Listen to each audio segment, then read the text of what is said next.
Hi, I'm Michelle Mace with the Barefoot Masters here in Las Cruces, New Mexico, with Joshua Rivera from El Paso, Texas, who is having a good time during Ashiatsu bar massage training.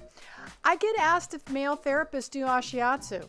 The answer is yes, of course they do. We invite every massage therapist who wants to learn this deep tissue massage technique to take our course. Of course, our feet are bigger and do a great job when utilized. Okay, so it's a popular question. Do clients have an issue with feet? My answer is always the same. At least I know where your feet have been, right? Hands, not so much. So if you would like to see more, follow us or visit us on the web. www.TheBarefootMasters.com